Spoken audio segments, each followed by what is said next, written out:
पुणे जिल्हा परिषद पुणे ऑनलाईन शिक्षण वर्गामध्ये आपणा सर्वांचे हार्दिक स्वागत। आज आपण इयत्ता दुसरीच्या मराठी विषयातील पान नंबर 42-43 वरील चुलीवरची खीर ही कविता अभ्यासणार आहोत।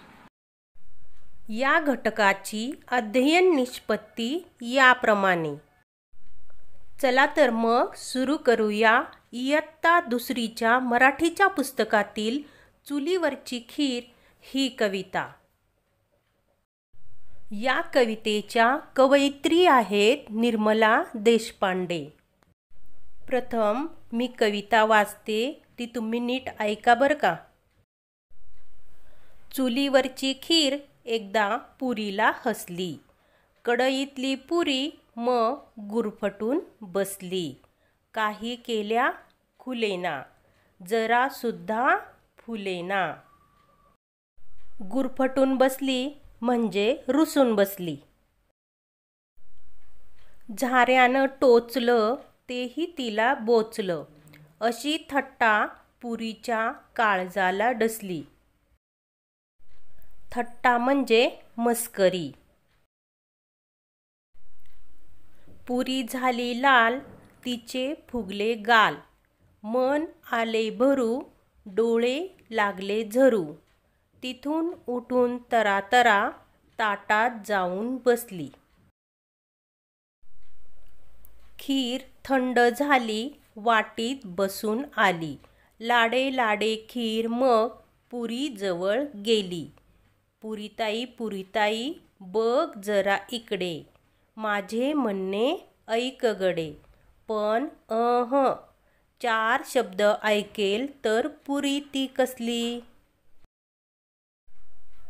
तिकडून ताई आली, तिने युक्ती केली, खिरीची नि पुरीची खूप गट्टी झाली। तेव्हापासून त्यांची जोडी पक्की होऊन बसली। कढईतील पुरी मग कधी नाही रुसली। गट्टी झाली म्हणजे मैत्री झाली। चला आता कविता ऐकूया आणि गाऊया।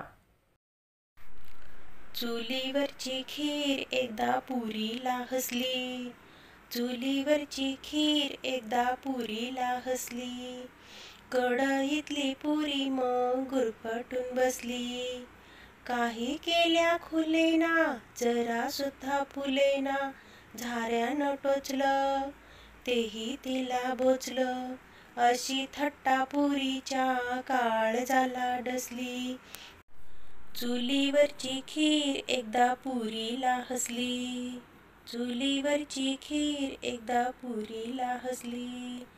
पुरी झाली लाल, तिचे फुगले गाल, मन आले भरू, डोळे लागले झरू।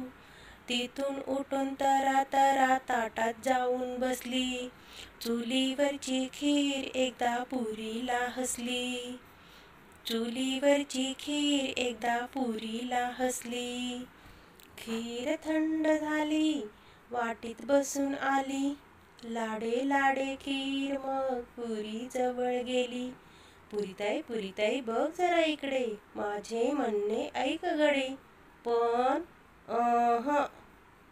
4 शब्द ऐकेल तर पुरी ती कसली। चुलीवरची खीर एकदा पुरीला हसली, चुलीवरची खीर एकदा पुरीला हसली। तिकडून ताई आली, तिने युक्ती केली, खिरीची अन पुरीची खूप गट्टी झाली। तेव्हापासून त्यांची जोडी पक्की होऊन बसली। कढईतली पुरी मग कधी नाही रुसली, कढईतली पुरी मग कधी नाही रुसली। आता आपण या कवितेवरील प्रश्न सोडवू। कोण ते लिही। पुरीला हसणारी खीर, ताटात जाऊन बसणारी पुरी। अगदी बरोबर। आता पुढचा प्रश्न। शेवटच्या अक्षरांचा उच्चार सारखा असणाऱ्या कवितेतील शब्दांच्या जोड्या शोधा। हसली बसली, खुलेना फुलेना, टोचलं बोचलं, लाल गाल, भरू झरू, झाली आली. बालमित्रांनो, चुलीवरची खीर ही कविता तुम्हाला नक्कीच आवडली असेल. तर ही कविता तुम्ही तुमच्या आई बाबांना म्हणून दाखवा. धन्यवाद.